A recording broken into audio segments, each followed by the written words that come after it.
3. The Radio Wammo Breakfast. The voice of the creative economy. With Vincent Heeringa. Indeed, from Ideologue magazine on the Tangible Media stable. Morning. Good morning, Vincent. Our final chat for 2010. A good time, in fact, to wrap things up for the year as well. Good morning, Vincent. So you might not have been able to hear me just then. However, Hello. just assume that I introduced you very well. Sorry. Are you there? Yes. We're all on. Yeah. Sorry. Slight interruption. Yeah, Not sure what's going on. But I said, Ideologue have released a top 10 great things that happened in 2010. We're doing our top 10. It's exclusive here on Radio Wammo. Yeah. It's a big year. Well, The end of a decade. it is, yep. And End it's of the certainly... naughty. Not exactly naughty, was it? It No. was pretty conservative and reasonably depressed. a decade of two halves, really, wasn't it? I suppose it was. Yeah, the euphoria of the tech boom kind of finished pretty early. Yeah. Followed by 9/11, followed by the fairly dismal war on terror, financial collapses, and here we are. Yeah. Topped off by the Christchurch earthquake. Amongst But other anyway. things, yeah. That's all overseas. But what New was- Zealand, we're doing okay. Yeah, what was good for us? Well, the top 10, in no particular order, Wammo, 2010 really was the year of social media. It's the year that Facebook, Twitter, and WikiLeaks have really dominated on the media landscape, at least. And I read the other day that Facebook now delivers something like 25% of all traffic to news websites. So, that is really challenging Google as the main kind of source of traffic for publishers, at least. Which means that people themselves are aggregating the news for their friends. They are indeed, and it's all about referrals, isn't it? It's not about search. It's about what are your mates saying and pushing you towards. It was also the year of a whole lot of new terms, words we've not really heard before, like tablets and iPads and WikiLeaks and Foursquare and so on. Words that have now just become part of our vernacular, but really, 12 months ago, were we talking about iPads? Possibly we were if you're in the technosphere, but these things have now become mainstream. Kind of like the English language is regressing into child talk, isn't it? WikiLeaks, Tablets. Yeah, geek speak is a particular kind of thing, isn't it? Yeah, we're Googles and we're Yahooing and we're Wikiing. Yeah. It was the year of property developers and finance companies and other scoundrels getting their comeuppance. Yeah. As finally investors and government agencies start catching up with the bad behaviour that happened during the 90s, during the last decade, the noughties, and the finance bubble collapsing is now they're starting to lead to jailings and prosecutions and sort of media shamings in the form of Mark Hodgson regularly on the front page of the Herald now. Yeah. But that coincided also this year with a remarkable thing for New Zealand, which was an export-led recovery. So for the first time in ages, people weren't investing in property, but in proper companies that make products that people actually want overseas. Which is something that you've talked about on the show for a few years now, really. Well, I suppose we have. And export is the way for us to build a proper economy, one that's not based on speculation and non-productive growth, but actually in things that people want to pay us for. A real economy, not a false one. Yeah. That coincides, actually, Wammo, with was number 5 on my list, which is the continuing boom in the dairy and the commodity economy. And this dairy boom seems to be going on and on, driven largely by China and Asia and the BRIC countries, which have a huge demand for raw commodities.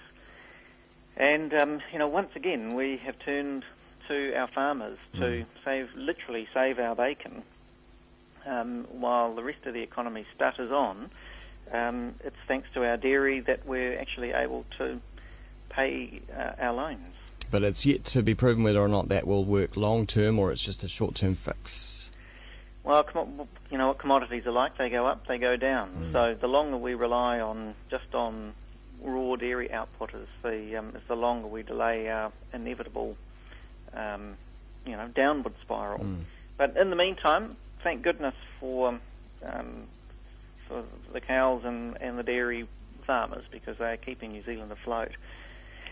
It's also been a year of free trade deals. New Zealand continues to, in the Pacific area, lead the pack in terms of free trade deals. So we have this Trans-Pacific partnership with New Zealand, Brunei, China, and Singapore and Vietnam.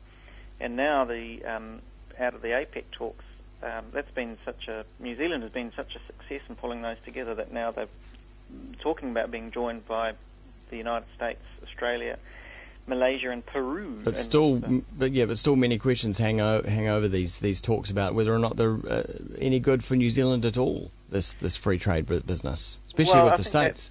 That discussion is only happening in terms of Russell Norman and Keith Locke. I think across the board between Labour and National and ACT and between those three and the Maori Party, there seems to be pretty much consensus that free trade deals are good for New Zealand, open access for our exporters. It depends on what is traded in the free trade. That's true, and it also depends on what that means in terms of biosecurity, which is a particular issue for us being an agricultural nation. But quibbles aside, free trade has received a big boost this year with the number of deals done and quite huge opportunities on the table around that Trans-Pacific partnership. And speaking of export, number 7 on the list is the upside of the Christchurch earthquake.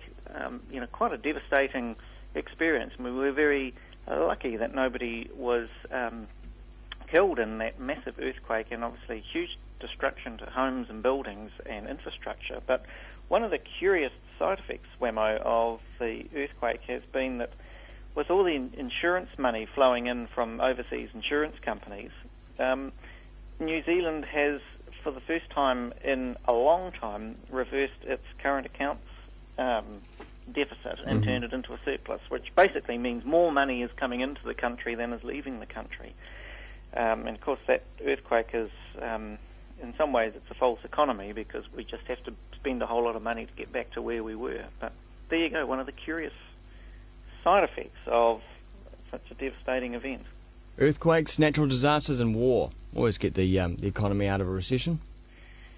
Yeah, they do, but they kind of, ultimately it's a false economy, isn't it? Because you just have to spend a whole lot of money to get back to where you were. That's right. Climate change took a back seat this year. Mm-hmm. Cancun, perhaps, what did I read? Not so much a dance squib as just a wet bus ticket. An agreement to make an agreement.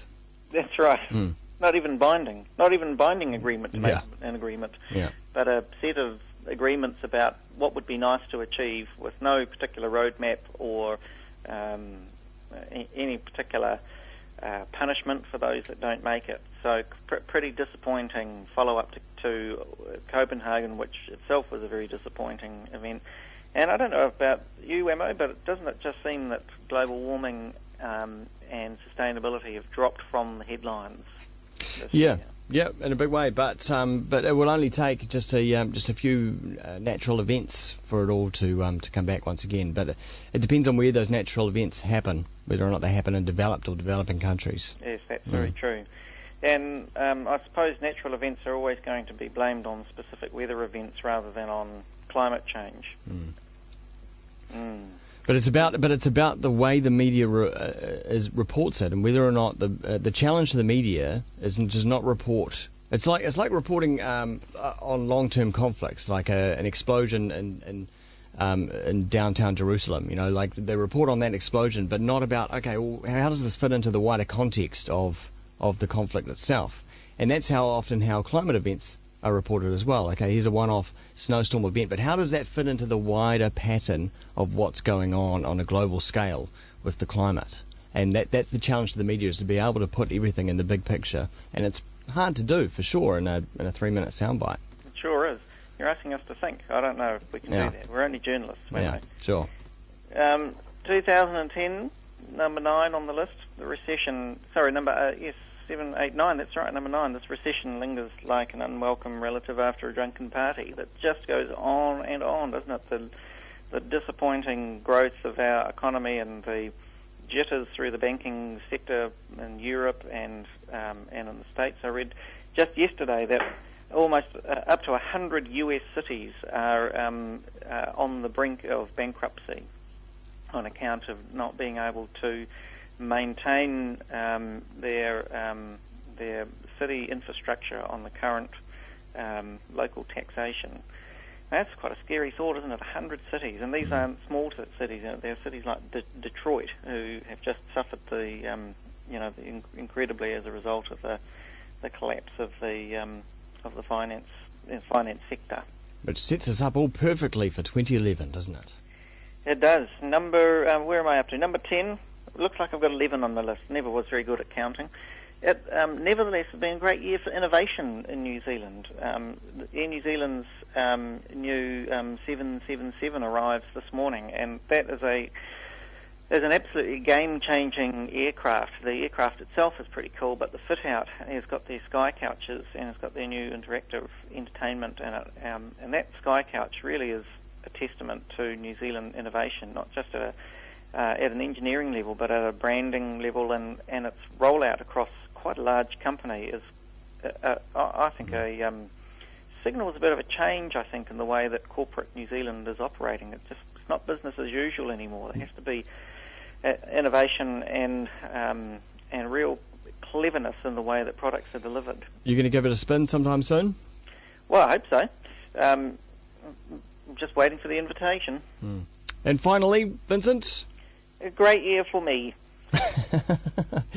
Yes, well, it has been. With tangible media, a much bigger business, and we're doing just fine. We've got bees in our garden, got a few stings, must confess, but produced our first honey last night. Oh, great. Relaunched Groove Guide, which was a major effort and a career highlight for me, and that is just stonking along and going incredibly well. I'm very excited about 2011 for that publication. And 2010 was great. We celebrated our 20th wedding anniversary, so at least 19 of those were happy.